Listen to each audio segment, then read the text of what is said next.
الحمد لله رب العالمين والعاقبة للمتقين والصلاة والسلام على سيد الأنبياء والمرسلين أما بعد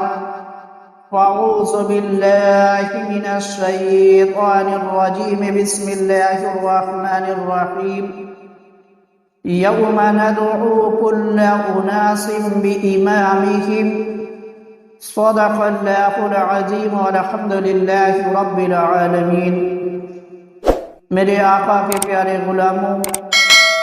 السلام علیکم ورحمۃ اللہ تعالی وبرکاتہ۔ آئیے سب سے پہلے اپنے آقا و مولا حضور تاجدار مدینہ سرور قلب و سینہ احمد مجتبی محمد مصطفیٰ صلی اللہ تعالی علیہ وآلہ وسلم کی بارگاہ میں جھوم جھوم کر درود شریف کا نذرانہ عقیدت پیش کرے، پڑھے باواز بلند اللہم صلی علی سیدنا صفینا مولانا محمد وبارک وسلم صلو علیہ صلاۃ و سلام علیک یا رسول اللہ صلی اللہ تعالی علیہ وآلہ وسلم۔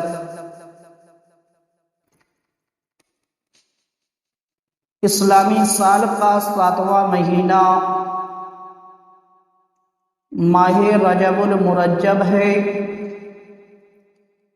اور اس کی آج 30 تاریخ ہے۔ کل جو ہے انشاءاللہ تعالی اسلامی سال کا 8واں مہینہ شعبان المعظم شروع ہو جائے گا، اور اس ماہ کی 2 تاریخ کو جو ہے ہم سب کے امام اعظم ابو حنیفہ رضی اللہ تعالی عنہ کا عرس مبارک ہے،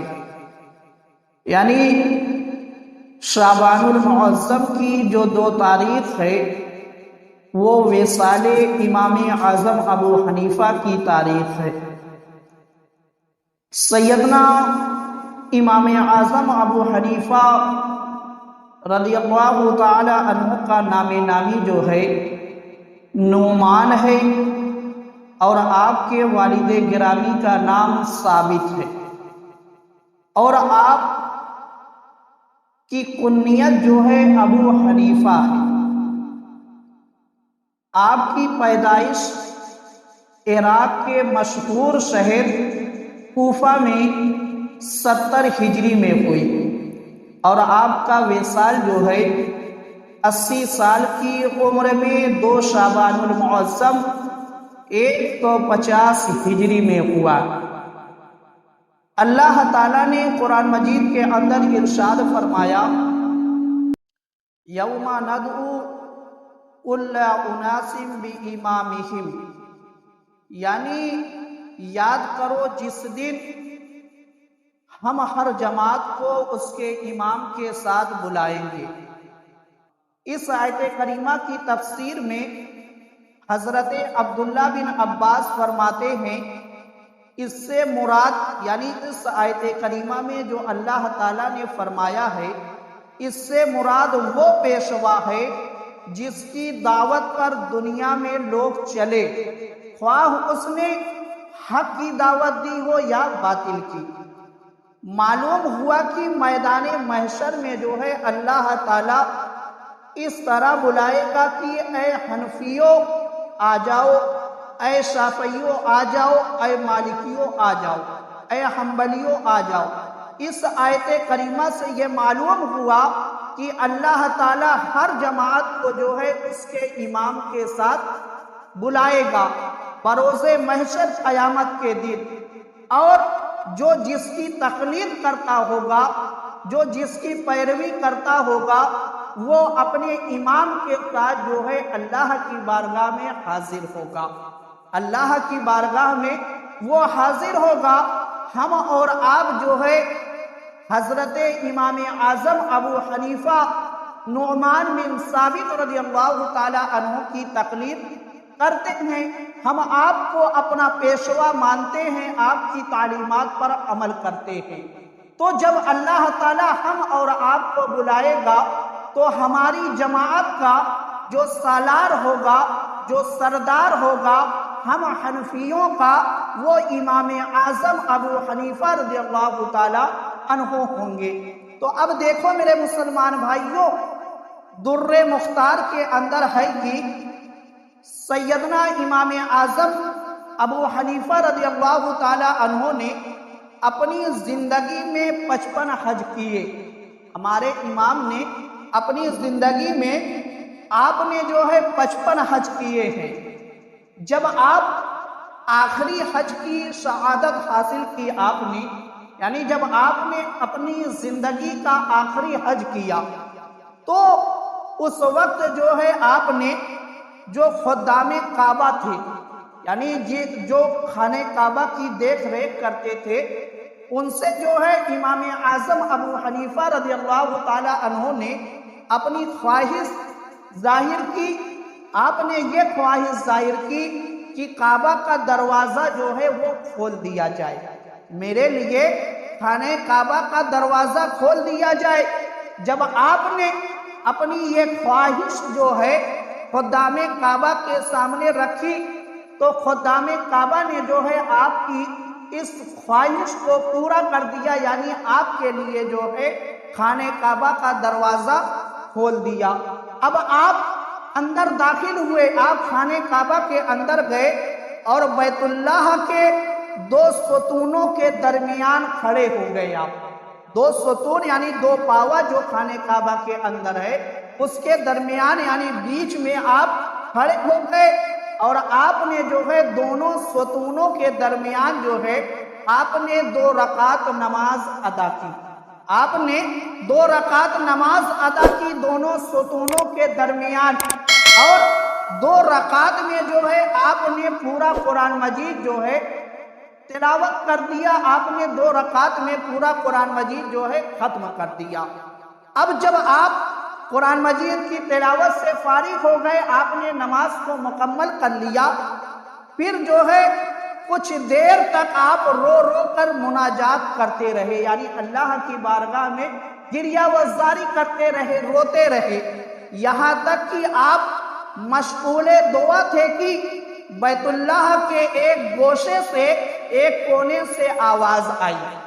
جب آپ اللہ کی بارگاہ میں رو رو کر مناجات کر رہے تھے، آپ دعا کر رہے تھے، تو اچانک جو ہے خانہ کعبہ کے ایک کونے سے آواز آتی ہے۔ آواز کیا آئی؟ آواز یہ آئی کہ تم نے اچھی طرح ہماری معرفت حاصل کی۔ تم نے جو ہے اللہ تعالیٰ نے فرمایا کہ اے ابو حنیفہ، تم نے جو ہے اچھی طرح معرفت میری حاصل کی، میری پہچان جو ہے تم نے اچھی طرح حاصل کی۔ اور آگے آواز میں یہ کہا جاتا ہے اور خلوص کے ساتھ خدمت کی، اور خلوص کے ساتھ خدمت کی، یعنی اللہ تعالیٰ نے حضرت امام اعظم ابو حنیفہ کو 2 باتوں کی سند عطا فرما دی اللہ نے۔ پہلی بات تو یہ کہ اللہ تعالیٰ نے بتایا کہ اے ابو حنیفہ، تم نے جو ہے میری معرفت جو حاصل کی ہے وہ اچھی معرفت حاصل کی ہے، یعنی تم نے جو مجھ تک پہنچنے کا راستہ اپنایا وہ راستہ بہت اچھا ہے۔ اور دوسری چیز اللہ تعالیٰ نے یہ بتایا کہ تم نے جو خدمت کی ہے اسلام کی، تم نے جو خدمت کی ہے دین اسلام کی، تم نے خلوص کے ساتھ یعنی اچھی نیت کے ساتھ تم نے جو ہے اسلام کی خدمت کی ہے، تم نے دین اسلام کی اچھی نیت کے ساتھ خدمت کی ہے۔ معلوم کیا ہوا؟ امام اعظم ابو حنیفہ نے جو فقہ حنفی کی تدوین کی ہے وہ اچھی نیت سے کی ہے۔ آپ اچھی نیت سے آپ نے جو ہے فقہ حنفی کو تدوین کیا اور لوگوں کو جو ہے قرآن و حدیث کی روشنی میں مسائل بتائے، اور مسائل بتانے میں جو ہے ان کی نیت جو تھی وہ اچھی تھی، وہ نیت جو ہے اچھی تھی، کیونکہ اللہ نے بتایا کہ اے ابو حنیفہ، اور خلوص کے ساتھ جو ہے تم نے خدمت کی ہے۔ اب دیکھو میرے مسلمان بھائیوں، آگے جو ہے اس آواز میں یہ بھی کہا جاتا ہے ہم نے تم کو بخشا، یعنی آواز جو خانہ کعبہ کے ایک گوشے سے آ رہی تھی، اس آواز میں یہ کہا گیا کہ ہم نے تم کو بخشا، یعنی اللہ تعالیٰ نے امام اعظم ابو حنیفہ کو ان کی ظاہری زندگی میں یہ بتا رہا ہے کہ اے ابو حنیفہ، ہم نے تم کو بخش دیا ہے۔ اور صرف اللہ تعالیٰ نے امام اعظم ابو حنیفہ کو نہیں بخشا، بلکہ اور آگے آواز میں یہ کہا جاتا ہے اور قیامت تک جو تمہارے مذہب پر ہوگا، یعنی قیامت تک حنفی جو ہوں گے، جو امام اعظم کی تقلید کرنے والے ہوں گے، ان کے بارے میں کہا جاتا ہے کہ جو تمہارے مذہب پر ہوگا اس کو بھی بخش دیا گیا، اس کو بھی بخش دیا گیا۔ تو میرے مسلمان بھائیوں، معلوم کیا ہوا کہ امام اعظم ابو حنیفہ کی شخصیت ایسی شخصیت ہے کہ جو رب کی بارگاہ میں مقبول ہے، اور اللہ نے ان کو دنیا میں ہی یہ مژدہ، یہ بشارت دے دی ہے کہ اے ابو حنیفہ، تمہاری بخشش ہو چکی ہے۔ اور صرف اللہ تعالیٰ نے یہ نہیں بتایا کہ اے ابو حنیفہ میں نے تم کو بخش دیا، بلکہ اللہ نے یہ بتایا کہ قیامت تک تمہاری جو بھی تقلید کرے گا، تمہاری تعلیمات پر جو بھی عمل کرے گا، جو بھی فقہ حنفی پر عمل کرے گا، اس کی بھی مغفرت جو ہے، اس کی بھی بخشش امام اعظم ابو حنیفہ کے صدقے میں ہو جائے گی، اس کی بھی مغفرت، اس کی بھی بخشش جو ہے امام اعظم ابو حنیفہ کے صدقے میں اللہ تعالیٰ فرما دے گا۔ تو میرے مسلمان بھائیوں، امام اعظم ابو حنیفہ کی شخصیت ایسی شخصیت ہے۔ اب اور آگے دیکھو میرے مسلمان بھائیوں، امام اعظم ابو حنیفہ کو جو ہے امام جو ہے، امت مسلمین کا امام جو ہے ہم اور آپ نے نہیں بنایا ہے، یعنی جو آپ کو امام اعظم کہا جاتا ہے، امام مانا جاتا ہے، امام کہا جاتا ہے، یہ امام امت مسلمین کا کس نے آپ کو بنایا ہے؟ یہ 14ویں صدی کے لوگوں نے نہیں بنایا، یا علماء اکرام نے نہیں بنایا، نہ مفتیان نظام نے بنایا ہے، بلکہ آپ کو امام جو ہے امت مسلمین کا ہم سب کے آقا سرکار دو عالم صلی اللہ تعالیٰ علیہ وآلہ وسلم نے بنایا ہے۔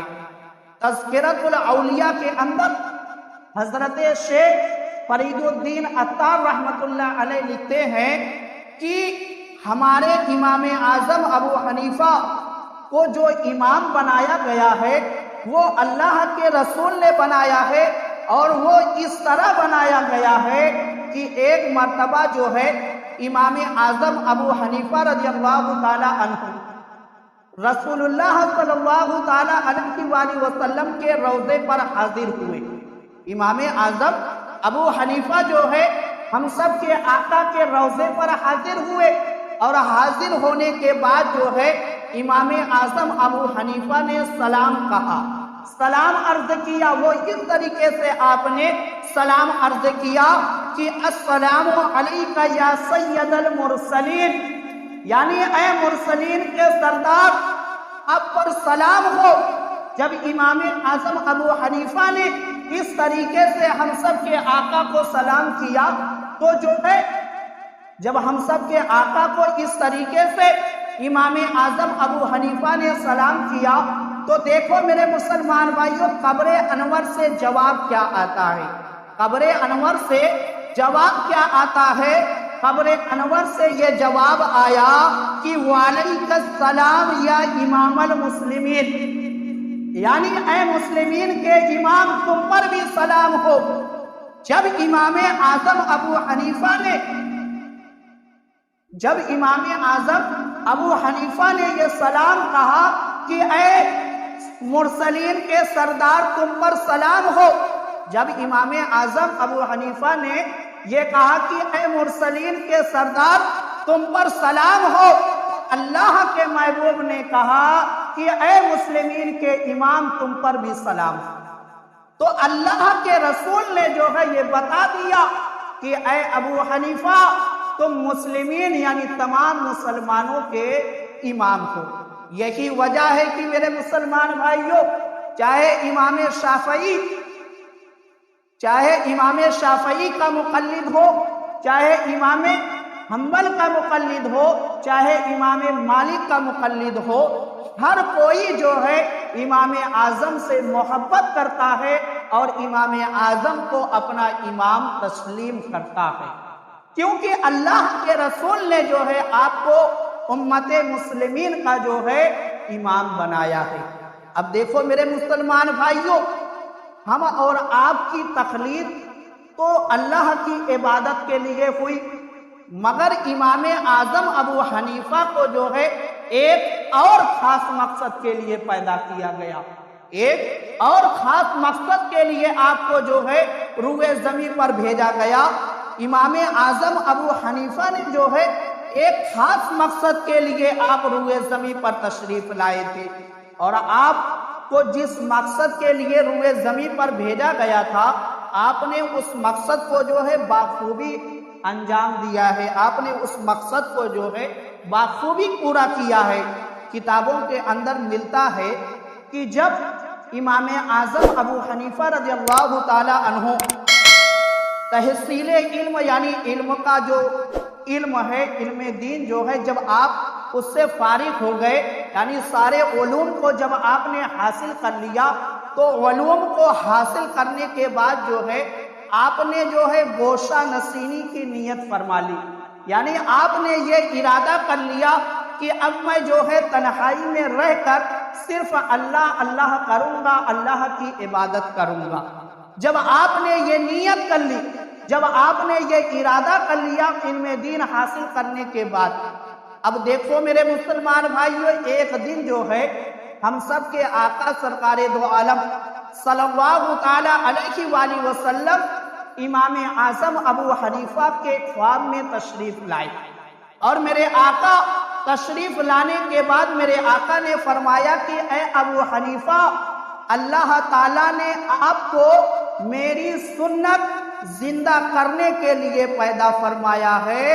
آپ گوشہ نشین یعنی تنہائی جو ہے آپ نہ اختیار کرے، بلکہ ہر قصد یہ گوشہ نشینی جو ہے اور اس کے بارے میں جو آپ کی نیت ہے، خیال ہے، آپ اس کو جو ہے ترک کر دیں۔ تو اللہ کے رسول نے بتایا کہ امام اعظم ابو حنیفہ کو اس لیے پیدا کیا گیا تھا کہ وہ اللہ کے رسول کی جو سنت ہے اس کو زندہ کرے، اس کو زندہ کرے۔ زندہ کرنے کا مطلب یہ ہوتا ہے کہ لوگوں نے جس سنت کو چھوڑ دیا ہے، جس پر عمل کرنا بالکل بند کر دیا ہے، امام اعظم ابو حنیفہ اس لیے تشریف لائے کہ آپ ان سنتوں کا جو ہے پرچار کریں، لوگوں کو بتائیں اور اس پر عمل کر کے لوگوں کو دکھائے۔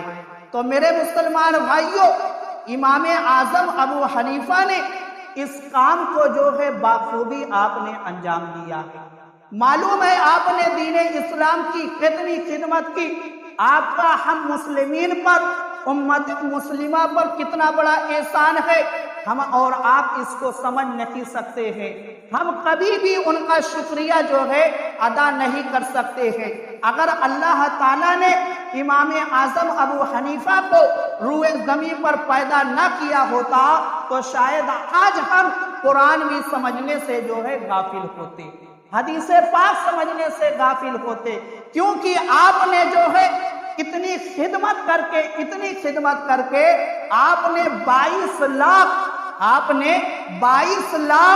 93,000 جو ہے مسائل قرآن و حدیث، آثار صحابہ اور اجتہاد سے جمع کر کے جو ہے امت مسلمہ کو دیا ہے۔ امت مسلمہ کو یعنی جو مسئلہ قرآن و حدیث میں واضح طور پر نہیں تھا، جس کو ہم اور آپ نہیں سمجھ سکتے تھے، اس کو جو ہے امام اعظم ابو حنیفہ نے قرآن و حدیث سے نکال نکال کر ہم اور آپ کو بتایا۔ جیسے مثال کے طور پر آج جو ہم نماز ادا کرتے ہیں وہ نماز فقہ حنفی یعنی امام اعظم ابو حنیفہ کے بتائے ہوئے طریقے پر عمل کرتے ہیں، کیونکہ آپ نے جو ہے سیرت نبوی سے حدیث پاک سے نکال کر بتایا کہ نماز کے اندر کیا کیا سنتیں ہیں۔ یہ امام اعظم ابو حنیفہ نے ہم اور آپ کو بتایا کہ میرے آقا اس طریقے سے جو ہے نماز ادا کیا کرتے تھے۔ تو اب دیکھو میرے مسلمان بھائیوں، ایک حدیث پاک صرف میں پڑھ کر آپ کو سناتا ہوں کہ امام اعظم کا علمی مقام میرے آقا کی بارگاہ میں کیا تھا۔ مسند احمد میں ہے کہ حضور اقدس صلی اللہ تعالی علیہ وآلہ وسلم نے ارشاد فرمایا، علم اگر ثریا پر معلق ہوتا، ثریا جو ہے ایک تارے کا نام ہے، ثریا ایک تارے کا نام ہے، میرے آقا فرماتے ہیں علم اگر ثریا پر معلق ہوتا تو اولاد فارس سے کچھ لوگ اسے وہاں سے بھی لے آتے۔ یعنی میرے آقا نے بتایا کہ اگر علم ثریا تارے پر معلق یعنی لٹکا ہوتا تو فارس کا ایک ایسا شخص ہے جو وہاں سے بھی علم کو لے آتا۔ اس شخصیت کا نام جو ہے امام اعظم ابو حنیفہ، اس شخصیت کا نام امام اعظم ابو حنیفہ ہے۔ آپ فارس کے رہنے والے، آپ کا نسل جو ہے فارسی ہے، اس لیے میرے آقا نے پہلے ہی بتا دیا تھا کہ فارس کی سرزمین سے ایک ایسا شخص اٹھے گا جو ثریا پر اگر علم ہوگا تو وہاں سے بھی لا کر امت مسلمہ کو جو ہے فیض بخشے گا، امت مسلمہ میں علم عام کرے گا۔ تو میرے مسلمان بھائیوں، امام اعظم ابو حنیفہ جہاں پر بہت بڑے عالم ہیں، جہاں پر آپ مجتہد ہیں، جہاں پر آپ محدث ہیں، وہیں پر آپ بہت بڑے عابد بھی ہیں، آپ وہیں پر بہت بڑے عابد بھی ہیں۔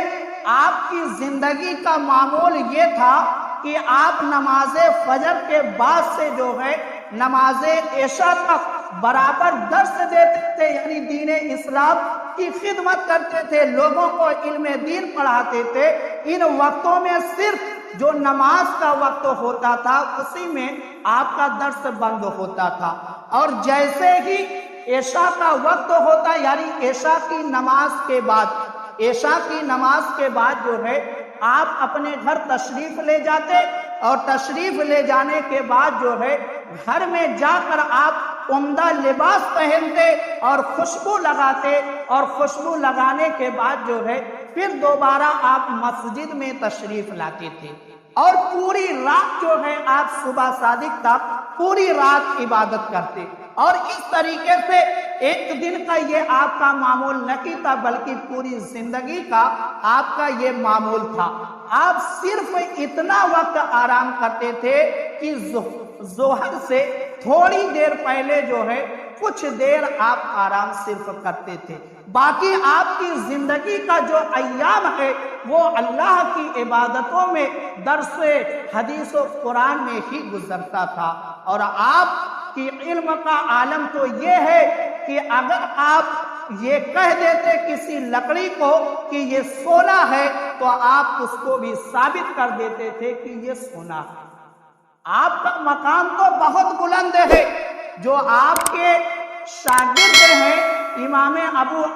یوسف، اور اس طریقے سے جو آپ کے شاگرد ہیں، آپ کے شاگرد جیسا بھی کوئی نہیں آج تک بن پایا۔ آپ کے شاگردوں جیسا، یعنی آپ نے جن کو پڑھایا، جن کو سکھایا، وہ بھی آج تک جو ہے ان کا مقابلہ کوئی روئے زمین پر کرنے والا پیدا نہیں ہوا ہے۔ تو میرے مسلمان بھائیوں، 2 شعبان المعظم کو جو ہے امام اعظم ابو حنیفہ رضی اللہ تعالی عنہ کا عرس مبارک ہے۔ آپ ایصال ثواب کر کے ان کے نام سے جو ہے اپنی محبت کا خراج پیش کریں، اور جو ہے ان کی تعلیمات کو زیادہ سے زیادہ حاصل کرنے کی کوشش کریں۔ اللہ تعالی ہم سب کو عمل کرنے کی توفیق عطا فرمائے۔ وآخر دعوانا ان الحمد للہ۔